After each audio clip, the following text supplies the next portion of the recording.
Bom, boa tarde a todos. Estamos ainda no dia 8 de outubro de 2020 e a sessão, parte da sessão na tarde, a última parte da tarde desse período, da segunda turma, segunda Câmara, segunda sessão de julgamento, e vamos prosseguir com o julgamento dos processos de contribuições previdenciárias, até o tema é esse, com agora o item 199 da pauta, cujo relator é o doutor Juliano. E a quem passo a palavra, por favor. Boa tarde novamente a todos. O processo do item 199 é do mesmo contribuinte que a gente fez o 198, só muda a contribuição, as alegações são basicamente as mesmas, tá? Tem lá a decadência e eu vou diretamente ao voto se não tiver objeção dos senhores.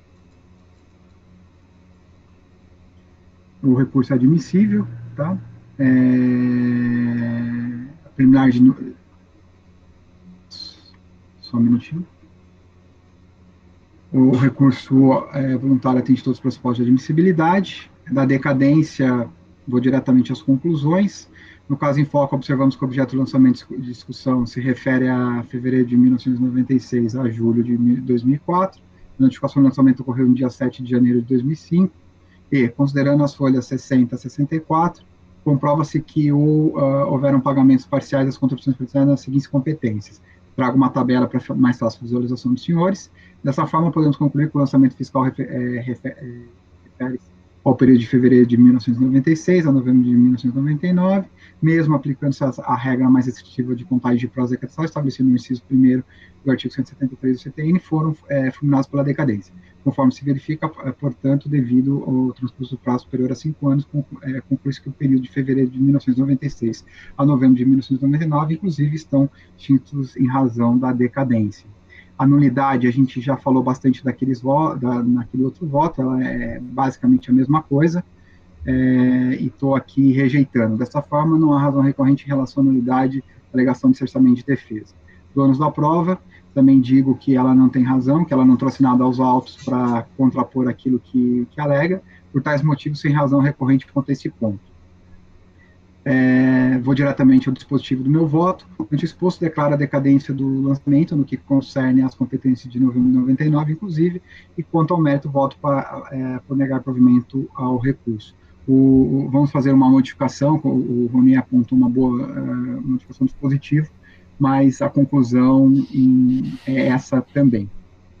É esse meu voto, presidente. O período é mesmo também de decadência, né? Até novembro de 99. Ok. Passar então a votação. Mário? Acompanho o relator, presidente. Martim? Acompanho o relator. Ricardo? Acompanho o relator. Ludmila? Acompanho também. Caio? Acompanho o relator. Leonan? Acompanho também. Eu também acompanho, então ficou esse passe ao provimento para declarar as decadências até novembro, das competências até novembro de 99. Passamos ao item 200 da pauta, refrigerantes do Amapá. Com a palavra do Juliano. Esse aqui eu quero fazer uma introdução antes, que é o seguinte, tá complicado, eu tive muita dificuldade para fazer esse processo, então, se vocês puderem me ajudar, parafraseando a Ludmila, o trem tá pesado aí, porque o processo está muito ruim, os dois autos, tá? Vou tentar aqui fazer o melhor possível para passar para vocês, uma coisa que é difícil até de se compreender dos autos, mas vamos lá.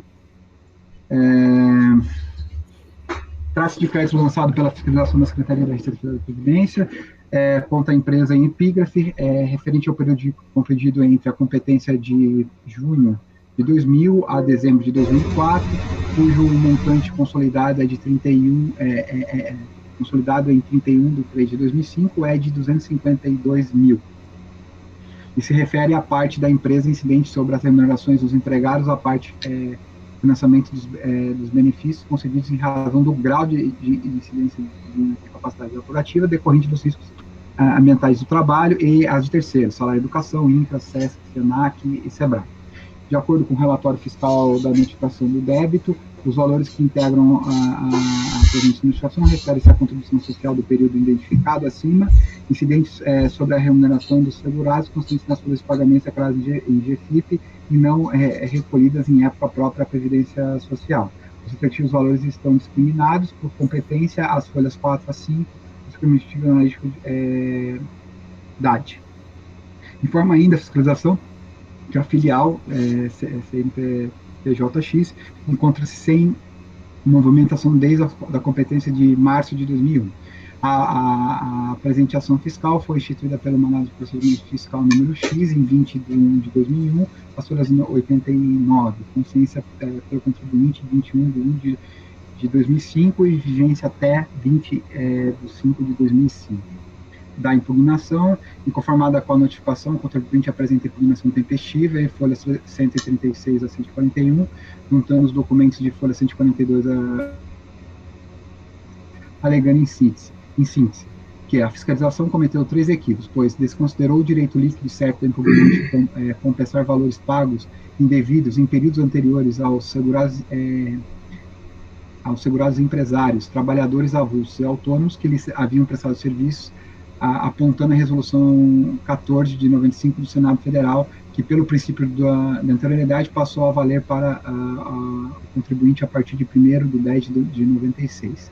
Resta que o seu direito não se encontra previsto, posto que foi requerido através de ação judicial ordinária ajuizada por Cacoa Refrigerantes S.A. e outros, e dentre estes, a impugnada contra o INSS, objetivando ver declarar a inconstitucionalidade das expressões administradores autônomos e avulsos contidos no inciso 1º do artigo 3º da Lei 7.787/89 e inciso 1º do artigo 22 da Lei 8.212, a qual naturalmente interrompeu qualquer prazo prescricional. O segundo equívoco cometido com relação à diferença apurada, na opinião do notificado, decorreu da impossibilidade da inclusão na GFIP, na versão 6.4 da CFIP, do valor compensado no mês vigente, gerando falso entendimento de que os valores foram recolhidos a menor, não podendo a notificada ser responsável por ato que não lhe deu causa. O terceiro equívoco cometido pela fiscalização consiste em não admitir a compensação referente ao recolhimento indevido a título de SAT, este restrito aos meses de janeiro a abril de 2014. Requer, ante o exposto, a realização de diligência ou perícia para identificar os dados apontados acima, a fim de que seja julgado insubsistente o presente lançamento. O acórdão da DRP Amapá, a tese de defesa não foi acolhida pela DRP, e folha 164 e 167, primeira instância do contencioso tributário. Em suma, consta da decisão ACO.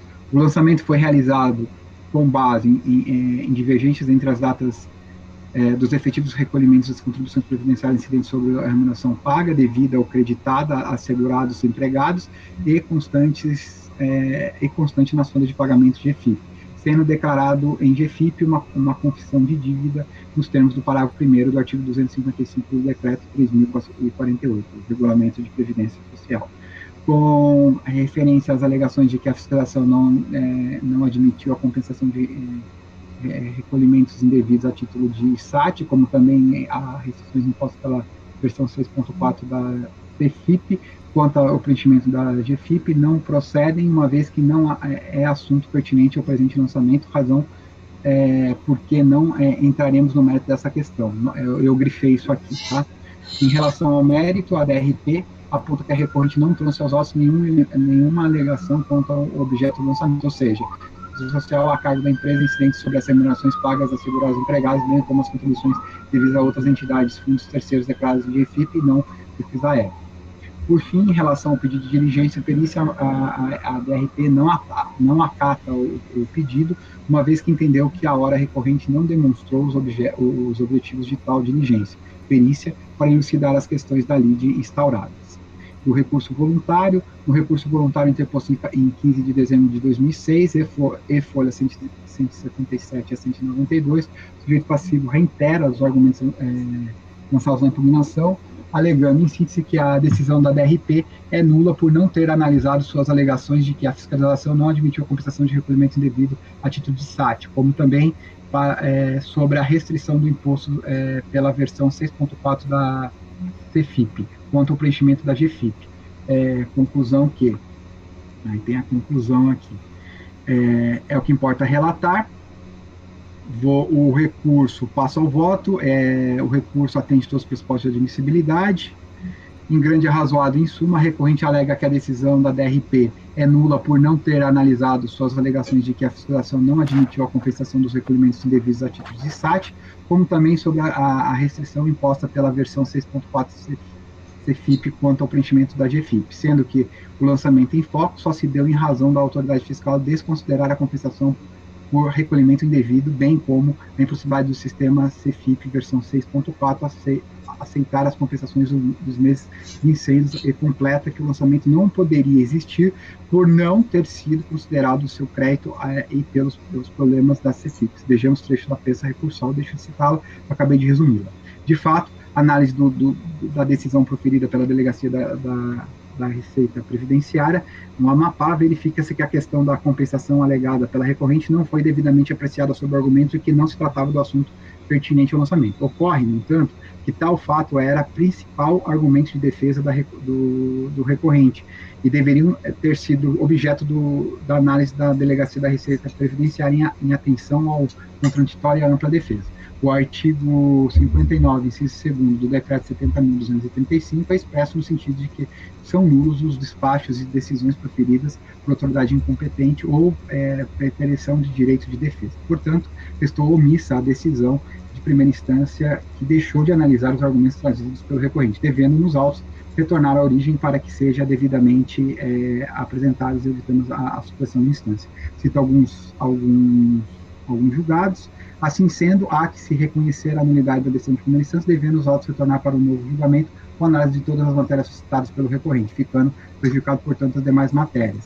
Antes exposto, voto por conhecer do recurso voluntário para no mérito dar-lhe provimento com a anulação da decisão proferida em primeira instância para que outra seja proferida, analisando todos os argumentos do recorrente em entendimento ao princípio do contraditório e da ampla defesa. Caso isso não seja aceito pelos senhores, abaixo eu tenho o complemento da análise. Esse é meu voto primordial, presidente. Ok. Eu falo primordial porque depende da turma. Sim. Dá uma olhadinha aqui rapidinho, com calma.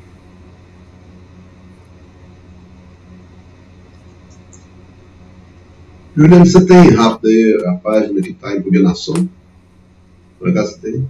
Tem sim, Mário. Peraí, deixa eu passar para você. 136, dá uma olhada. Não. 143 a 148, Mário. E folhas, tá? Ok.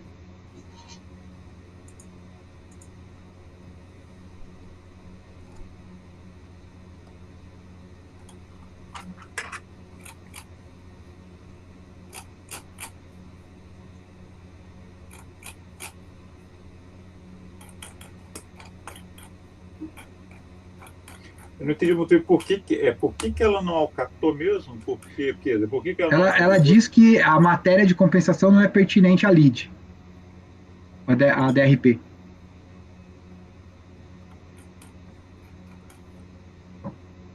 Ela fala assim, com referência às alegações de que a fiscalização não admitiu a compensação de recolhimento devido a título de SAT, como também as restrições impostas pela versão 6.4 da CFIP, quanto ao preenchimento da GFIP, não procede, uma vez que não é assunto pertinente ao presente lançamento, razão porque não entraremos no mérito dessa questão.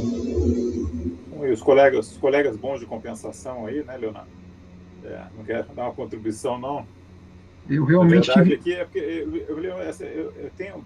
eu já vi essa questão aqui, se eu não me lembro, são essas ações,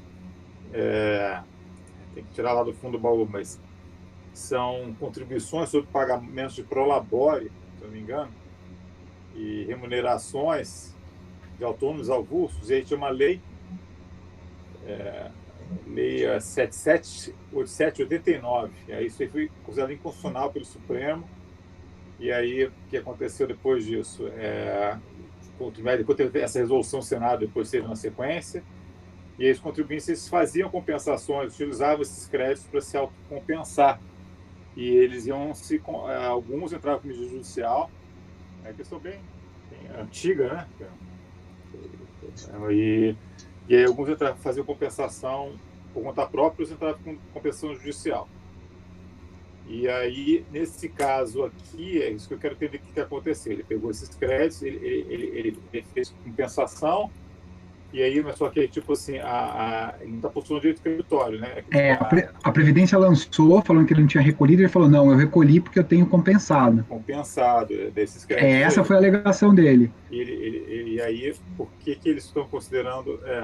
Aí eles falaram, mas a matéria de compensação não é pertinente aos autos. E no outro, eles vão para uma outra linha, tá? A DRP vai para uma outra linha. Eu acho que não seria nem questão de ser pertinente, né? Na verdade, assim, o Locai talvez possa contribuir no debate, só quis trazer essa questão histórica, porque eu me lembro que eu já peguei isso aí em últimas anotações, era assim que funcionava. Agora, eu não sei como é que a Previdência fazia, se ele estava compensando por conta própria, acho que base na 8391 deve ser, provavelmente, e aí, se a fiscalização lá, no caso previdenciária, chega, ela não concorda, ela não vai concordar, por quê? Porque o contribuinte não tem o crédito, ele acha que não tem o crédito, alguma coisa do gênero, né? Mas é isso que eu não estou entendendo aqui, qual a justificativa, qual foi o justificativo da glosa? Eles já passam para o Caio, mas qual a justificativa da glosa? Quer dizer, eles não aceitassem compensação, para não aceitar compensação, esse valor foi declarado em GFIP naquela época. Acho que o Caio pode ajudar aqui, pode explicar se esse valor como é que ele declarava esse GFIP, se é lançamento de débito declarado. Eu estou com um pouco de dúvida em relação a esses detalhes aí técnicos, digamos assim, lá de estrutura. O que você acha, Caio? Você vai falar? Não sei se você acha realmente é uma coisa bem antiga. Isso aí pegou até uma parte antes da GFIP. FEFIP 6.4 é um FEFIP dos primeiros que teve, né? Mas o que eu estou principalmente verificando aqui, Juliano, é no relatório do lançamento. Aonde que ele diz que o lançamento se refere à glosa de compensação? Não, ele não fala, ele só lança. E quem fala que teria compensado os débitos é o contribuinte. Então, porque no meu entendimento, se ele não lançou isso, e a DRJ falou que não vou analisar isso porque é impertinente, é porque ele não lançou isso. Aonde que está que ele lançou isso? Não tem nada. Então, se não tem, é impertinente. É que assim, mas ela deve, na minha opinião, eu tô dando a minha primeira opinião, tá?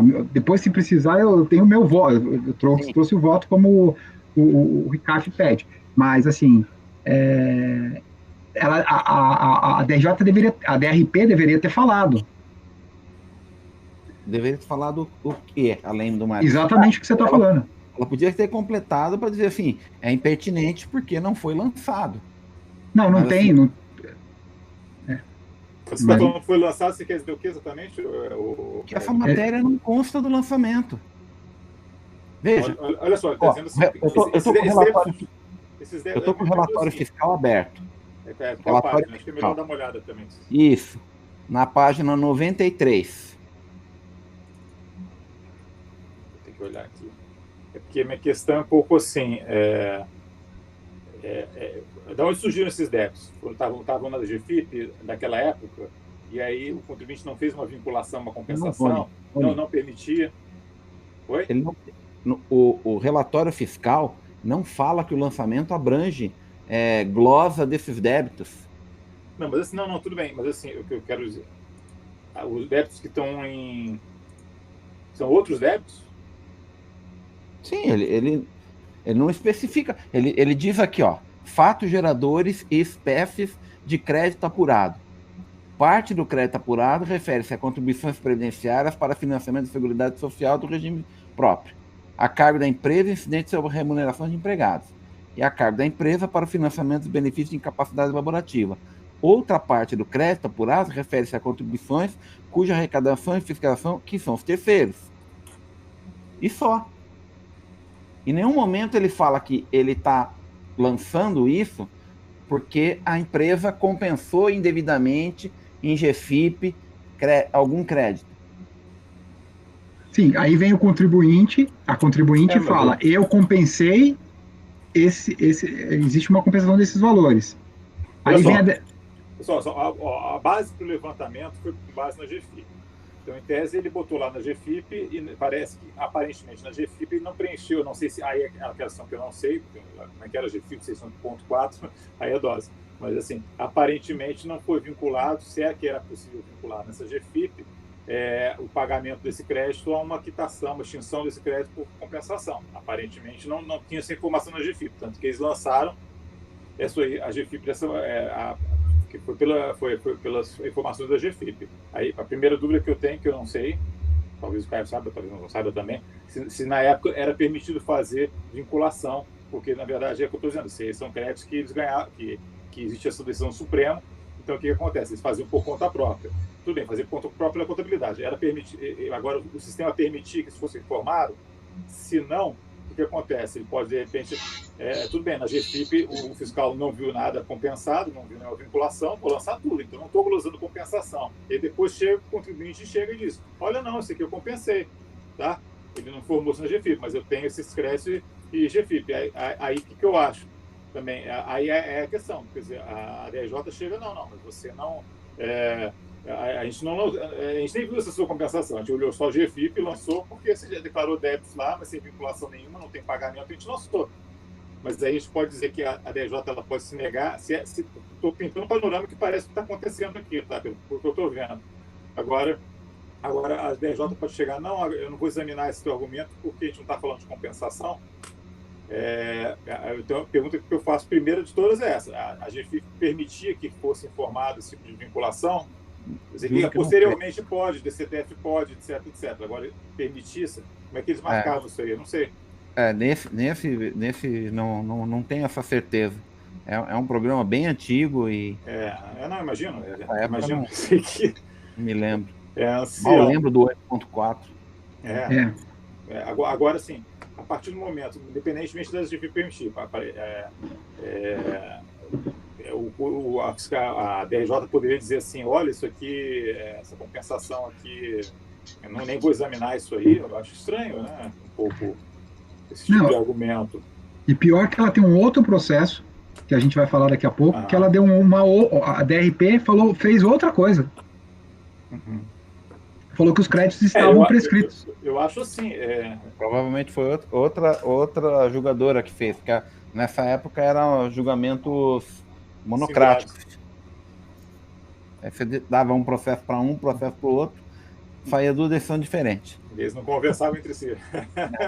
Estavam uma mesa do lado da outra, cada um fazia uma coisa. Assim, de novo, gente, eu fui porque realmente... Eu não sei, eu acho que que o problema realmente eu não sei como é que era a sistemática aí, né? Eu também não sei. E também o recorrente está dizendo aqui que havia uma restrição pela versão, o parente que está dizendo que a versão não permitiu justamente que ele informasse essas compensações. Parece aqui, né? A versão da GFIP não permitia que ele fizesse essa compensação aqui, ó. Vedado o preenchimento com valor compensado e tal.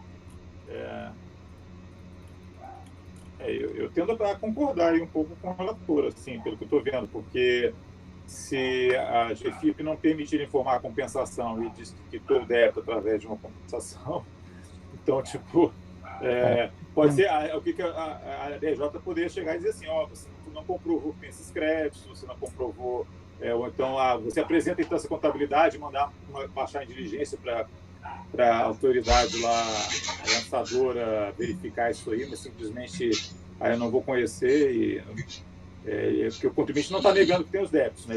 Ele só está dizendo simplesmente que eles já são extintos o crédito está até extinto, por compensação. É o que parece. Então, assim... Para mim, tá fechado.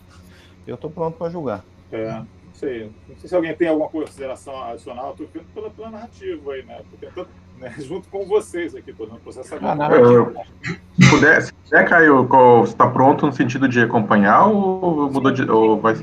acompanhar também. Eu vou acompanhar, porque também Tá. eu acho que ela podia ter explicado, deveria ter explicado. Tá muito sintético. Eu também estou acompanhando, mas vamos para a hora de votação, né? Tá, só dar uma última olhada. Um minuto aqui, pra gente tentar fechar a questão. Porque o que eu estou sentindo aqui é que ele usou, ele não observou o que deveria para compensar.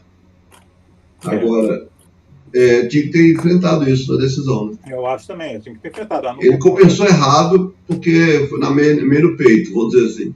Mas tinha que ser enfrentado no julgamento lá da delegacia. Até porque era na própria delegacia. Era fácil de resolver isso. E vamos votar isso então. E o lançamento foi muito simplório. Ele falou, declarou, não pagou. Agora, não pagou porque compensou. Isso aí ele omitiu essa informação, né? Exatamente, né? Quer dizer, acho que ia ser interessante até simplificar, tá? Eu não cheguei, eu dei uma olhada bem rápida, Juliano, no teu voto, mas eu ia pensar, não. Dizer o que talvez a DRJ tivesse sido feito, olha, já que o contribuinte está argumentando que tem um crédito, que o sistema não permitia informar a Receita Federal esse crédito, ao mesmo tempo a DRJ deveria, até como o Mário falou agora, deveria mostrar que já existia uma forma dele informar, ou então dizer que não existia mesmo, que tinha razão, quer dizer, traçar algum tipo de razoado, né? Não dá para dizer tinha que dizer por que é impertinente. Porque é pertinente, porque não. Qual o motivo de ser impertinente? Ponto. Porque está dizendo, olha, eu não estou negando que eu devo, mas eu estou dizendo que eu já paguei com esses créditos. Tá, e então. Não, você não trouxe prova dos créditos. Pronto, isso aí tudo bem. Você adotou o procedimento incorreto. Exatamente, não adotou o procedimento correto. Dá esses exemplos, acho que é interessante para eu entender. Tá bom, para deixar mais robusto até a linha de raciocínio, tá bom? Sim, para evidenciar que realmente foi um trabalho incompleto. Então vamos votar, gente. Mário, como vota? Acompanha a relator. Martim? Acompanha o relator. Ricardo? Acompanha o relator. Caio? Acompanha o relator. Leonan? Acompanha o relator. Eu também vou acompanhar. Então fica isso, vai ser anulada a decisão da primeira instância, né? Por causa de cerceamento mesmo de defesa, e a gente vai retornar para que seja preferida outra decisão. Passar para o 201, por favor. É do mesmo contribuinte. O período de apuração muda um pouquinho. A gente vai estar discutindo aqui a patronal. Só uma dúvida, ele pede anulação? Nesse caso, ele chega a pedir pede anulação? Pede. Só que aqui, o que acontece? Eu vou resumir, porque é a mesma coisa, é a mesma discussão. Ele fala que compensou, que tinha direito à compensação. Só que aqui a DRP fala diferente. Ela fala assim, com referência às alegações de que a fiscalização não admitiu a compensação dos recolhimentos indevidos a título de participação nos lucros, como também da restrição imposta pela versão 6.4 da CFIP, quando o preenchimento da CFIP não procede, uma vez que se discute no presente notificação é a perda do direito de realizar a compensação das contribuições sociais devidas pela empresa e não recolhidas em época própria, incidentes sobre remuneração dos segurados com das folhas de pagamento declaradas. Razão porque não entramos no mérito dessa questão. Ele dá mais robustez à questão. E o resto é a mesma coisa. Em relação ao mérito, quanto aponta que a recorrente não trouxe aos autos nenhuma alegação quanto ao objeto do lançamento. Por fim, em relação ao pedido de diligência, ela nega. E aí, aqui eu vou para o meu voto, presidente. Então, o recurso é admissível. O recorrente, em síntese, alega a decisão da RP é nula, por não ter analisado suas alegações sobre a suposta compensação que realizou com os créditos originários de contribuição destinada à Seguridade Social de 20% sobre o total da remuneração pagas a períodos anteriores aos segurados empresários, trabalhadores avulsos e autônomos, questões já superadas pela razão da resolução 14 do Senado Federal, publicada em 28 de abril de 1995.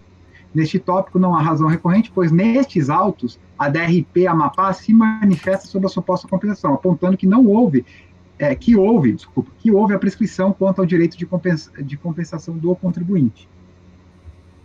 da análise do mérito, da análise do relatório fiscal, identifico a fiscalização que, em relação às competências de abril, julho e agosto de 2004, objeto desse processo, a recorrente, tá? A recorrente teria efetuado a compensação indevidas em tese relativas ao grau de incidência de capital laborativo decorrente dos riscos ambientais de trabalho no período de 1992 a 1995, e folhas 26 e 34 a 39. Por sua vez, quanto à apresentação da impugnação, a contribuinte alega que suposta compensação teria sido realizada com créditos originários da construção destinados à Seguridade Social, 20%, sobre o total das remunerações pagas em períodos anteriores aos segurados empresários, trabalhadores avulsos, autônomos, que estão já superados em razão da Resolução 14, publicada em 28 de abril de 1995, sendo que tal direito à compensação não estaria prescrito em razão do ajuizamento do processo 95.880-7, que interrompeu o prazo prescricional. De fato, o ajuizamento de ação em 95 configura, em tese, o exercício do direito do contribuinte de receber os valores pagos indevidamente nos termos do artigo 165 do Código Tributário Nacional. No entanto, relativamente ao período prescricional envolvido na referida ação. Portanto, se o crédito eventualmente compensado pelo recorrente é originário do seu direito reconhecido nos autos referidos à ação, aparentemente não estaria extinto o seu direito de efetuar a compensação.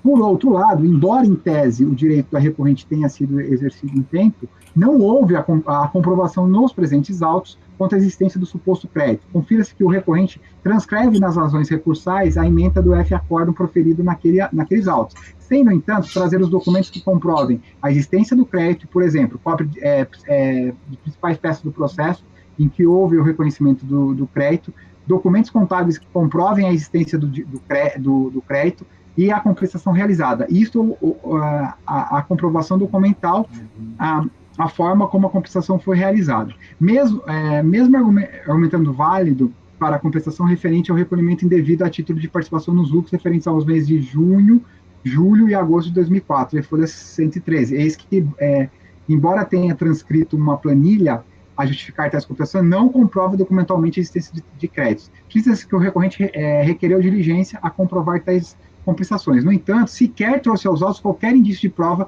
que poderiam ser periciados. A autoridade fiscal tem por dever constituir o crédito tributário nos termos do artigo 142 e 159 do Código Tributário Nacional, o que foi feito pela fiscalização que apurou e constituiu o crédito tributário regularmente. Por outro lado, o contribuinte alega que o crédito tributário apurado pela fiscalização somente não foi pago porque foi compensado. Ora, nessa situação, cabe ao contribuinte comprovar tal alegação, devendo apresentar documentos necessários para tanto, em observância, inclusive, ao parágrafo 4º do artigo 16 do Decreto 70.235. No caso dos autos, portanto, ainda que superada a questão da prescrição, não é possível aferir aos argumentos utilizados pelo recorrente que deixou de comprovar a documentação a existência de suposto crédito e justificar a compensação de suposta realização.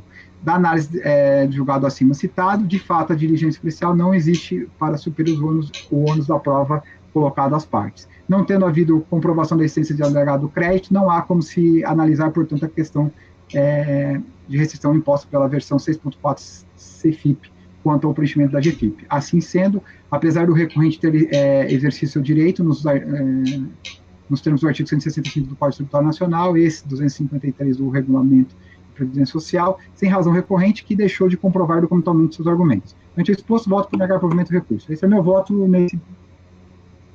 Eu vou olhando aqui uma coisa. Aqui, ele só fala, a DRP fala que os créditos, os supostos créditos estariam prescritos. Né?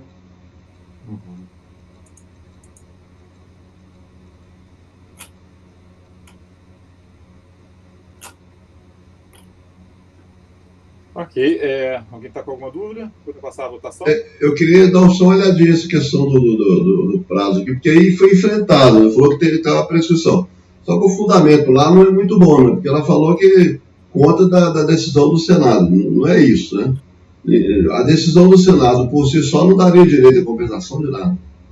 Né? Na verdade, é ação judicial, por isso eu estou querendo dar uma olhada. É isso, é ação judicial, mas ele não traz aos autos nenhuma comprovação da ação, da própria ação, do que teria ele ganho. Não fala nada. Isso que é importante. Né? Ele alega, mas não fala. Não tem liquidez nem certeza no crédito, não adianta. Não adianta. E eu considerei como válida a decisão da DDRP porque ela adentra e fala, ó, tá prescrito. Aí eu falo, até poderia não estar prescrito, mas a recorrente também não demonstra.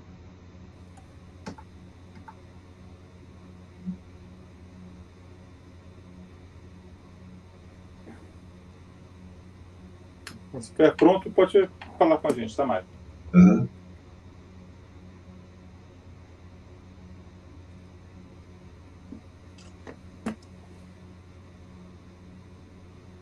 É porque, inclusive no recurso aqui, aí sim, é que ele fala que o processo judicial que ele propôs, né, que foi proposto pela turma lá, então aqui, ó, observa-se que com relação à resolução do Senado, percorrendo a condição de extradição, percorrendo até 1/12, quando foi interrompida em razão da proposição de ação judicial buscando a compensação de valores. Aí sim, ele está buscando a compensação de valores.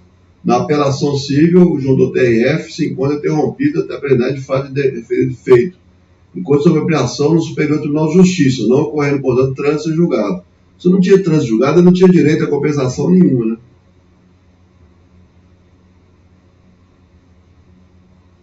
Na verdade, enquanto não transitar julgado, eu não poderia estar compensando nada.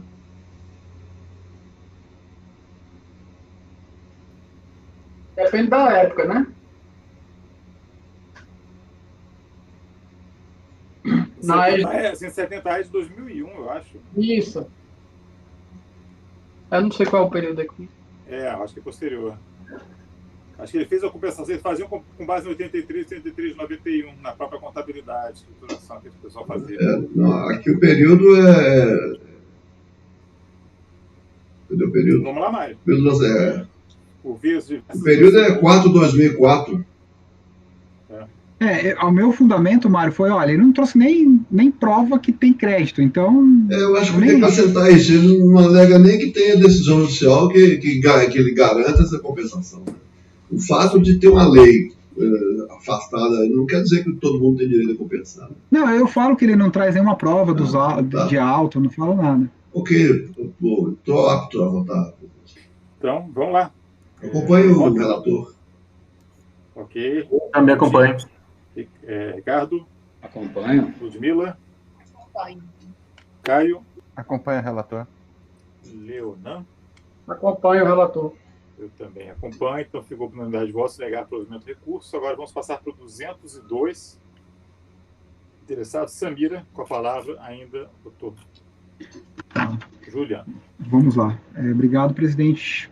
Vamos lá. É o último dessa leva aqui. A exigência da penalidade independe da capacidade financeira ou da existência de danos causados à fazenda pública. Ela é exigida em função do descumprimento da obrigação, possibilidade de se considerar na aplicação da lei. Aqui, o que ela está sendo autuada, pessoal? Ela versa o presente processo sobre lançamento no qual é exigido da contribuinte acima identificada crédito tributário de multa por atraso na entrega da guia de recolhimento do FGTS e das informações de Previdência Social GFIP. Eu acho que aqui é CFL 78, salvo engano, relativo ao ano calendário de 2010. O enquadramento legal foi o artigo 32A da Lei 8.212 de 91, com redação dada pela Lei 11.941. Ciente do lançamento, a contribuinte ingressou com impugnação alegando em síntese que segue a ocorrência de denúncia espontânea. Então, ela alegou isso, tá? A tese da defesa não foi acolhida pela primeira instância do contexto administrativo em suma, e o colegiado da primeira instância administrativa tributária federal entendeu que. Aí ele traz aqui o argumento, vou deixar de ler, e vou aqui diretamente. No recurso voluntário, interposto em 28 de maio de 2018, o sujeito passivo reitera suas alegações consistentes com a impugnação e alega a nulidade do auto de infração e decadência.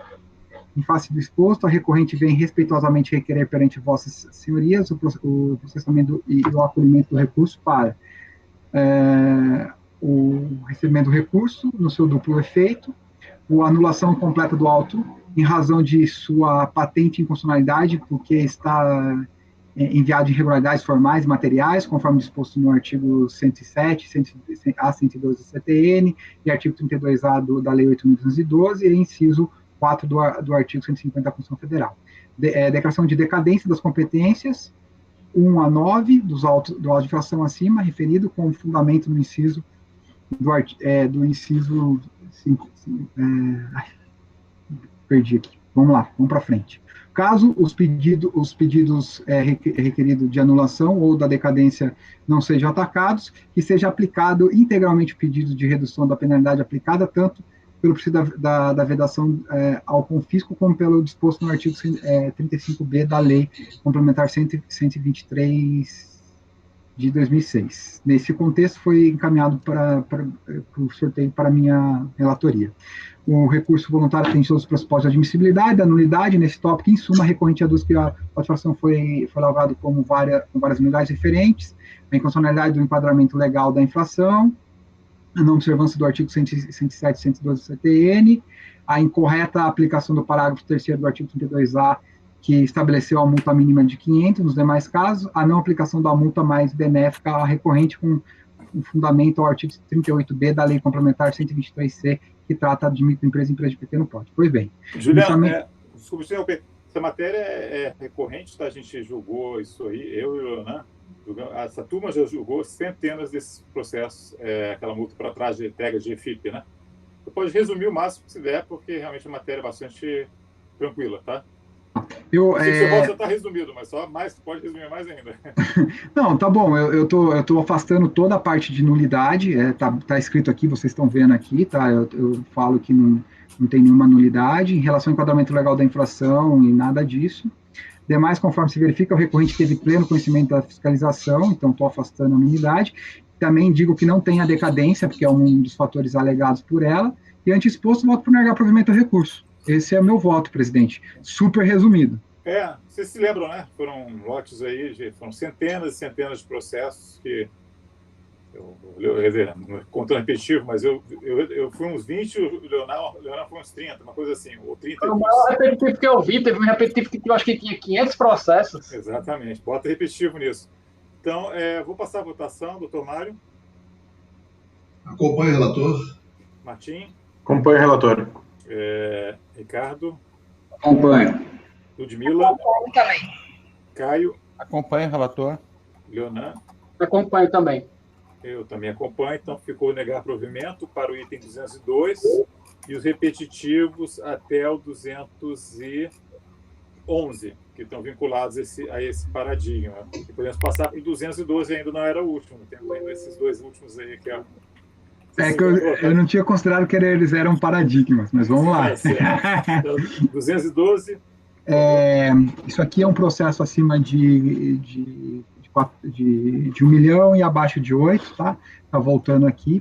Seleta Sociedade Caritas, eu vou ter que ler porque teve vários pedidos de diligência e tudo mais, tá bom? Então, peço pena aí para ler. De acordo com a autoridade lançadora, e folhas 23, além do 2353388, período de apuração 1 de 2005 a 12 de 2007, há outros lançamentos. Qual é o relato?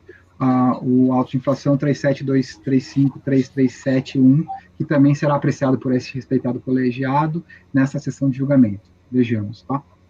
O relatório constante do acordo da DRJ-CGE 276-289 sumariza muito bem todos os pontos relevantes da fiscalização e passo e transcrevo e começo a lê-lo. Trata-se do presente processo de impugnação, exigência formalizada mediante auto de infração da obrigação principal e anexo, através do qual se exige valor consolidado em 9/12/2009 em 1.515.000. Lançamento. A exigência se refere à contribuição devida pela empresa ao FNDE, Salário Educação, INCRA, SENAC, SESC, SEBRAE, conforme indicado no fundamentos legais do débito, folha 10. São abrangidos pelo lançamento as competências entre 1º/1 de 2005 a 31/12/2007, inclusive quanto ao 13º salário. No relatório fiscal e anexos integrantes do auto de infração, é esclarecido que a base de cálculo remuneração paga aos segurados empregados foi apurado com base nas folhas de pagamento da entidade de guias de recomendo FGTS e informações da Previdência Social, GFIP, por ela apresentadas. A entidade gozava de isenção da cota patronal das contribuições previdenciárias e para terceiros, porém, em 9 de 9 de 2009, foi emitido o ato declaratório executivo número 44 de 2009, cancelando a isenção a partir de 2 de 1 de 2004. A ciência do lançamento se deu pela via postal em 17 de 12 de 2009, conforme consta na folha 1 dos autos. Da impugnação, a entidade apresentou impugnação tempestiva em 15 de 1 de 2010, na qual, após resumir a atuação, arguiu questão prejudicial relativa ao recurso administrativo do CARF, em face ao ato declaratório 4409, que implicaria na suspensão do julgamento da impugnação e também entende ser motivo para anulação do efeito fiscal entre mentes a aplicação do rito previsto no artigo 32, parágrafo 9º da Lei 9.430/96. Argue ainda nulidade pela ausência de indicação precisa do fundamento legal da autuação e no mérito a ocorrência de erro de direito, pois não trata-se de cancelamento de isenção, mas de suspensão de imunidade, com maioria situações doutrinárias e jurisdicionais, bem como improcedência da cobrança do sistema S e para o INCA. Insurge contra a acumulação da taxa Selic com juros e, por fim, requer a suspensão do trâmite da impugnação até o julgamento do recurso face ao cancelamento da isenção. Acolhimento da preliminar de nulidade por ter sido efetuado o lançamento enquanto pendente o recurso supra, acolhimento da preliminar de nulidade para imprecisão dos fundamentos legais do lançamento e improcedência do lançamento pelas razões de méritos pedidas. Produção de prova pericial. A tese de defesa não foi acolhida pela DRJ, folhas 280 e folhas 280 a 299, primeira instância do processo tributário. No recurso voluntário interposto no dia 7 de outubro de 2011, folhas 306 a 333, o sujeito passivo apresenta sua peça recursal abordando os seguintes tópicos: síntese dos fatos, preliminares, unidade da decisão administrativa necessária de reunião do recurso contra o ato declaratório, da impugnação contra a exigência fiscal para julgamento simultâneo, mérito recursal, a alegação de incompetência para análise de constitucionalidade da lei, a ausência do pedido nesse sentido, interpretação que deve ser conforme a Constituição, a questão do pedido da produção de prova pericial, reforma da decisão recorrida, cobrança indevida da contribuição do sistema S para o INCA, erro de direito, enquadramento da norma humanizante com isenção, imposição de uma interpretação conforme a Constituição, reforma da decisão recorrida, ausência da indicação precisa do fundamentação legal da autuação, reforma da decisão administrativa, impossibilidade de acumulação das taxas, dos requerimentos. No tópico dos requerimentos, o recorrente requer conhecimento do presente recurso voluntário, receberem efeitos, o acolhimento da preliminar de nulidade da decisão administrativa, em razão do indeferimento do pedido da impugnação administrativa seja julgada simultaneamente com o recurso voluntário interposto do AD 44, nos termos do artigo 32 da Lei 9.430, no caso preliminar não seja acolhido subsidiariamente, requer-se, então, a suspensão deste recurso até que o recurso voluntário interposto em face ao AD 44 de 2000 seja julgado pelo CARF, evitando a possível tomada de decisão conflitante, uma vez que o julgado daquele recurso administrativo tem claro efeito prejudicial em relação à análise dessa impugnação administrativa, caso a preliminar citada não seja superada, o que não se espera, mas se admite, em razão da aplicação do princípio da eventualidade no mérito, seja provido o presente recurso para a reforma da decisão administrativa nos termos das fundamentações supraterminadas e a sua integral desconstituição e extinguindo-se o crédito tributário. No caso de manutenção da decisão recorrida, que seja recurso provido, reconhecendo-se a impossibilidade de cobrança cumulativa da correção monetária pela Selic e juros de 1% ao mês. Neste contexto, os autos foram encaminhados para esse egrégio Conselho Administrativo de Recursos Fiscais, sendo distribuído para a terceira turma ordinária da quarta Câmara da segunda sessão do Conselho Administrativo de Recursos Fiscais, CARF, por sorteio, vide folha 338. Da principal análise do caso do CARF, os autos foram distribuídos por sorteio para a reitoria do ilustre conselheiro Paulo Maurício Pinheiro Monteiro, e na ação de julgamento de 20 de junho de 2012, a quarta Câmara da segunda sessão da terceira turma ordinária do CARF, por meio da resolução 2403.000.068 e folhas 349, converter o julgamento de diligência para a Secretaria da quarta Câmara da segunda sessão do CARF, informasse o resultado do julgamento do processo número X, que se encontrava distribuído ao conselheiro Marcelo Freitas de Souza Costa, da primeira turma ordinária da 4ª Câmara, da 2ª sessão, considerando que, observe-se que foi anexado às folhas 184 e 185 o ato declaratório executivo 004 de 9 de setembro de 2009, que da declaração cancelou da isenção da contribuição social a partir de 0201 de 2004, de que tratam os artigos 22 e 23 da Lei 8.212 de 91, concedida quantidade seleta à sociedade Caritas Humanitárias, por ter descumprido as condições do artigo 55 da Lei 8.212, combinado com o artigo 206 do Regulamento de Previdência Social aprovado pelo Decreto 3.048 de 99. Ainda assim, em consulta ao sistema da Receita Federal, em 15 de 6 de 2012, o processo tal, que se refere ao cancelamento da isenção das contribuições sociais pelo ato declaratório X, se encontra distribuído no CARF. Desta forma, como prejudicial ao julgamento do presente auto, tem-se por óbvio o julgamento do processo que se refere ao cancelamento da isenção do contribuição social de setembro. Em 15 de outubro de 2014, os presentes autos foram apensados ao processo tal e foi apensado aos presentes autos. Da segunda análise do caso no CARF, o processo foi pautado para julgamento em 10 de dezembro de 2015 e, novamente, o julgamento foi convertido em diligência por meio da resolução 202.000.602 e folhas 360 a 368 para que a Secretaria da Segunda Câmara, segunda sessão de julgamento do CARF, aguarde a coisa julgada administrativa e informe o resultado final do processo número tal no âmbito do CARF. Informe se há processo judicial no qual o recorrente seja parte por qualquer modalidade processual com o mesmo objeto do presente processo administrativo. Do julgamento do processo, transcorrido o processo, enfim, no dia 8 de 8 de 2017, o processo X foi julgado conforme acórdão 2401.0004.996 e folhas 379 a 385, e em que o recurso voluntário não foi conhecido por perda de objeto, conforme ementa abaixo. Informação, ano calendário 2009, moção fiscal para cancelamento da isenção, alteração legislativa, recurso voluntário não reconhecido. Após as alterações legislativas impostas pela Lei 12.101 de 2009, o Decreto 7.237 de 2010 tornou-se dispenseada a lavratura de informação fiscal para o cancelamento da isenção. Não deve ser conhecido o recurso voluntário por perda de objeto. Para facilitar a análise, transcrevo o trecho das razões decididas da ilustre relatora Andréa Viana Arraes Egito.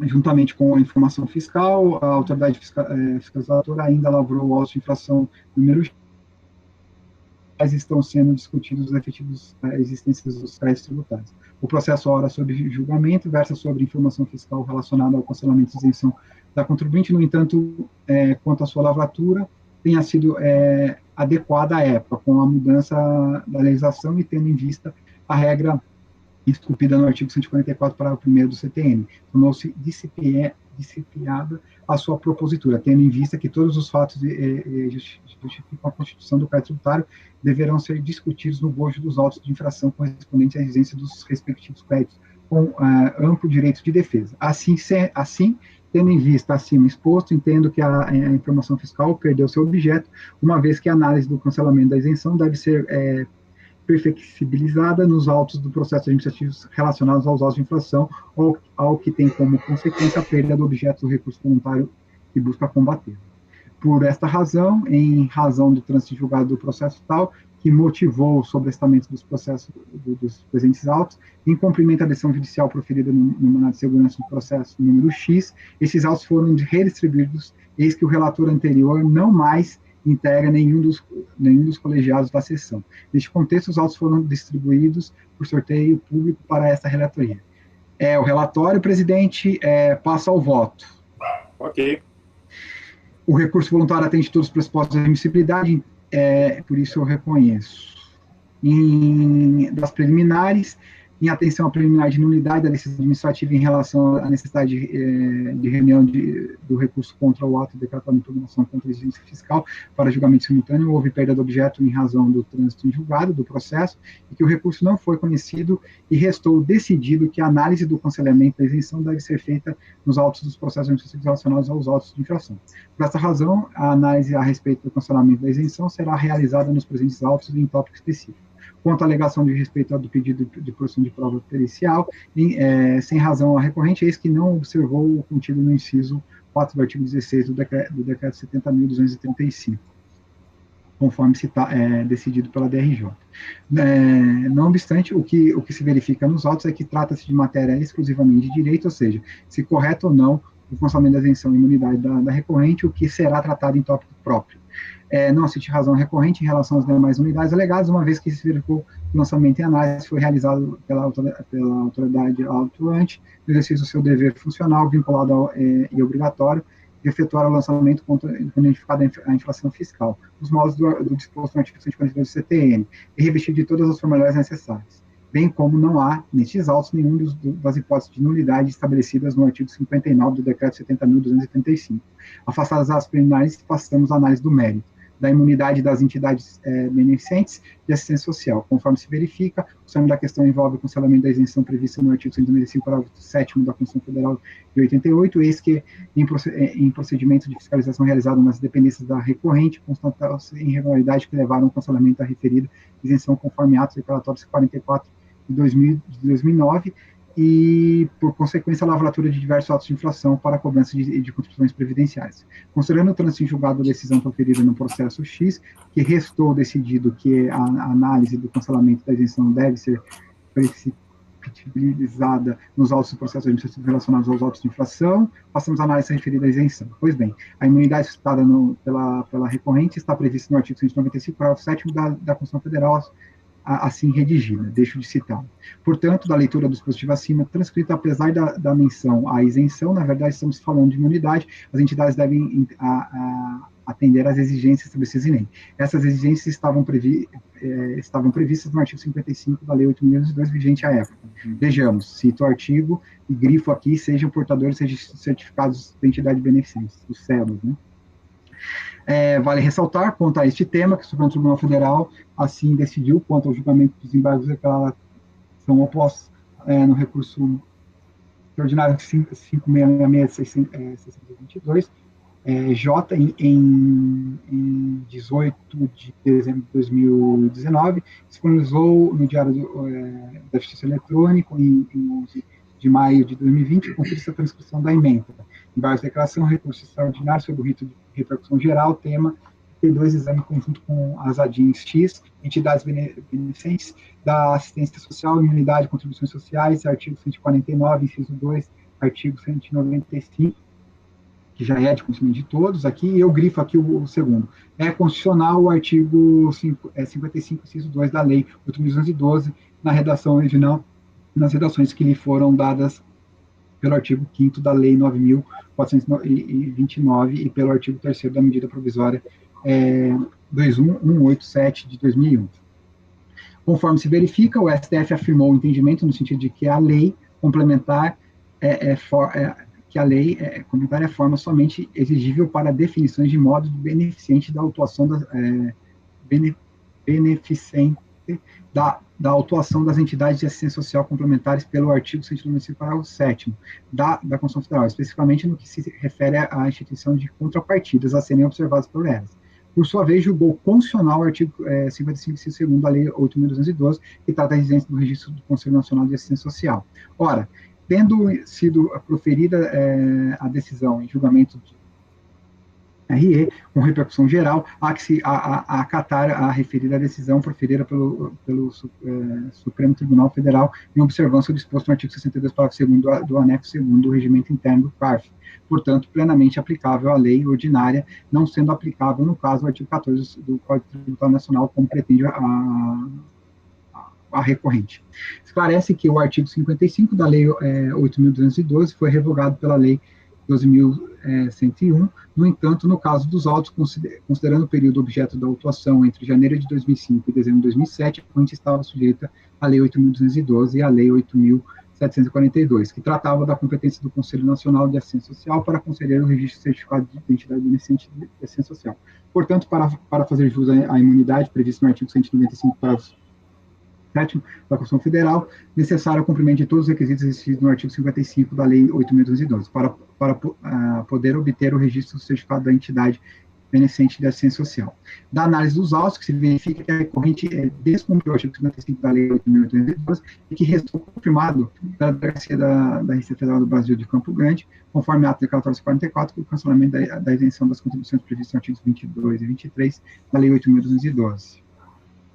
Cito as folhas de novo. Assim, como não apresentou o certificado de entidade beneficente de assistência social, tal como estabelece o artigo 55. Portanto, não tendo havido comprovação nos autos, no sentido de que a recorrente possua o registro junto ao Conselho Nacional de Assistência Social, na época dos fatos, vereadores, assim como evidenciamento demonstrado no descumprimento do artigo 55 da lei, há que se manter o auto de infração em sua integridade. Por tais motivos, sem razão recorrente, devendo ser mantido integralmente o auto de infração. Daí ela surge faz alegações contra as contribuições a terceiros, alega recorrente que, por não ser participante das atividades econômicas, não se enquadra nas atividades todas elas aqui, Salário Educação, SENAC, SESC, SEBRAE e INCA. Para tanto, transcreve os objetivos institucionais previstos em seu ato constitutivo, afirmando, em suma, que não desenvolve e nem mesmo o risco de atividade econômica, promovendo apenas atividade de assistência social à pessoa carente.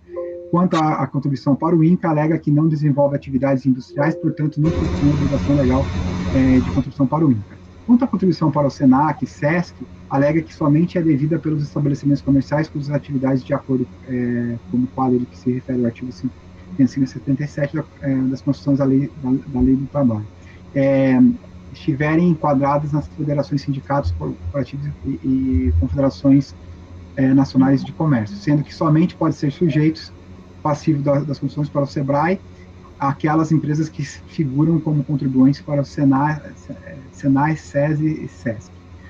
Por fim, quanto ao salário e educação, alega que a base de cálculo de tal contribuição já é tributada para outra contribuição da mesma natureza destinada à Seguridade Social e o que caracteriza bis in idem e que é vedado pelo sistema funcional. Tem razão recorrente, conforme se demonstra. De fato, em relação ao salário e educação, é contribuinte da contribuição qualquer firma individual ou sociedade que assuma o risco de atividade econômica, urbana ou rural, com fins lucrativos ou não, bem como as empresas e demais entidades públicas ou privadas vinculadas à sociedade, conforme estabelecido no parágrafo 3º do artigo 1º da Lei 9.766. Portanto, correto o lançamento. Quanto à contribuição do INCRA, em se tratando de contribuição de intervenção no domínio econômico, é devida por todas, independentemente de exercer atividade exclusivamente rural ou não. Nesse sentido, confira-se parecer da consultoria jurídica NPS 1113 de 98, cito ele. Quanto às demais contribuições ao sistema S, da mesma forma, trata-se de contribuições sociais devidas ao INSS com a finalidade da assistência e que tem por objetivo patrocinar as iniciativas do poder público previstas no artigo 203 da Constituição Federal, motivo pelo qual são devidas por todas as empresas, com base no princípio da solidariedade social, sendo, portanto, irrelevante a empresa desenvolver atividade comercial ou empresarial, devendo ser mantido o lançamento a essa integridade. Portanto, correto o entendimento da DRJ, devendo ser mantido a cobrança de contribuições devidas à saúde e educação, INCA, SENAC, SESC e SEBRAE. Da taxa Selic, eu trago a súmula 4, deixo de lê-la. Ante o exposto, voto por negar provimento ao recurso. Esse é meu voto. Eu li melhor esse, porque o outro é igual, só não vai ter, ele não vai alegar nada contra o lançamento, ele só vai falar da imunidade, mas é o mesmo encaminhamento. Sim. Então, podemos fazer, então, sem prejuízo nenhum, uma votação conjunta para os dois, correto, Juliano? Então, alguém tem alguma questão? Acho que está muito bem encaminhado. Até parabenizo o Juliano, que é um assunto um pouco árido e específico, né? Você ficou perdido lá, esse ato cancelatório. Enfim, eu peguei um processo desse também. Mas o SEBAS não tem mesmo, né? Então... Não tem nos autos. Nesses autos não tem. Paciência. Então, se ninguém se opuser, a gente pode partir para a votação aqui. Mário? Acompanho o relator, presidente. Martim, Acompanho o relatório. Ricardo, Acompanho. Ludmila, Acompanho. Caio, Acompanha o relator. Leonan. Acompanho também. Eu também vou acompanhar e eu vou pedir nesse momento que ficou esse resultado para os itens 212 e 213 e pedir para encerrar a gravação, por favor.